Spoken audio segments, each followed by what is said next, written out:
Late last week, a New Brunswick MLA was detained by police at a pro-Palestine rally.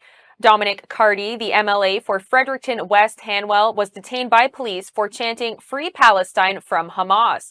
According to police, Mr. Cardy was arrested for disturbing the peace while at the pro-Palestine rally in Toronto on Thursday. Mr. Cardy joins us now to discuss what prompted him to attend the rally and his arrest. Mr. Cardy, thank you for joining us. Thanks so much for having me on the show.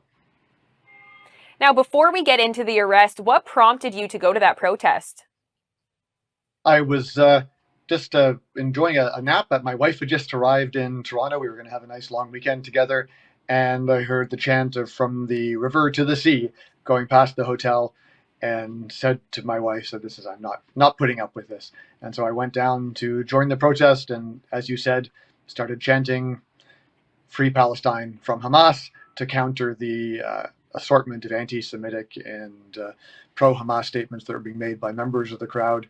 And then after some time was arrested, not just detained, but arrested by Toronto police a meter away from where an Israeli flag that it turned out had been taken from a young Jewish woman was being trampled, and they were preparing to burn it.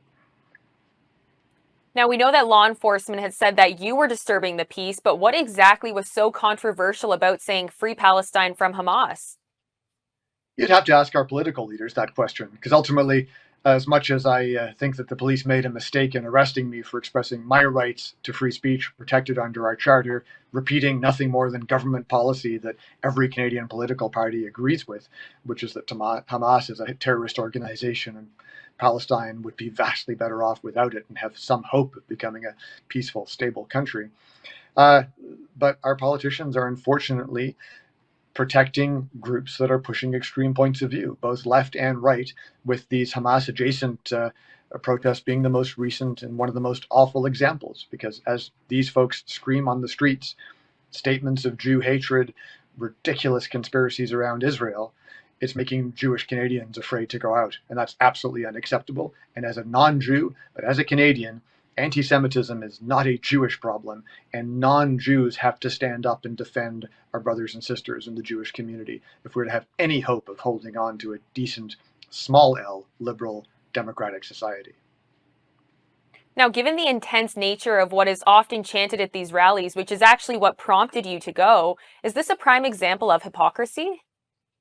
Well, absolutely it is. I mean, we've seen this, unfortunately, since the beginning of these protests. We've allowed utter nonsense around claims of genocide and ethnic cleansing and other terms that would never be used to describe other wars that Canada has either taken sides in or been a bystander to.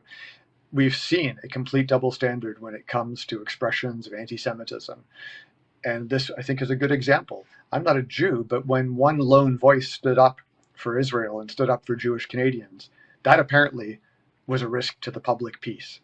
But 500 angry, extreme, trying to think of the polite words, folks gathering without a permit, blocking a major intersection in Canada's biggest city to scream nonsense and abuse, that's totally fine.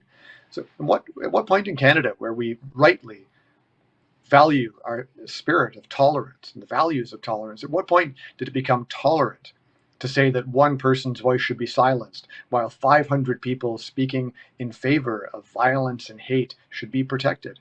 Police should not be taking sides. They should be mediating. Counter-protest is an important part of a democratic society as much as protesting. And one of the worst things is that these extremists, because the police put a safety bubble around them and keep scary 75-kilo people like me away from them, what do? They think that they've actually got public support. They think that their message is resonating. And Canadians think that because they can see these groups taking control of our streets. So if we want to go back to having a properly functioning democracy, that means the ability for people like me, people like you, any of us, to go out on the street, and when we hear people saying things we disagree with, to say, you know what, no, that's nonsense, that's anti-Semitic. And I would say the same thing if it was people yelling Sieg Heil or death to Arabs or slurs against any other group. We've got to start using our rights. So in my case, I used the right to exercise civil disobedience and to show the foolishness of this process by having the police put me in handcuffs, put me in a lockup for a few hours, all for repeating Canadian government policy. Meanwhile, the extremists, they turn up the next day and start clambering all over City Hall with no consequences. Until people see consequences connected to their actions, we won't see change.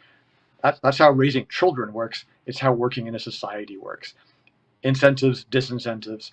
We've got to start creating some disincentives to being extreme.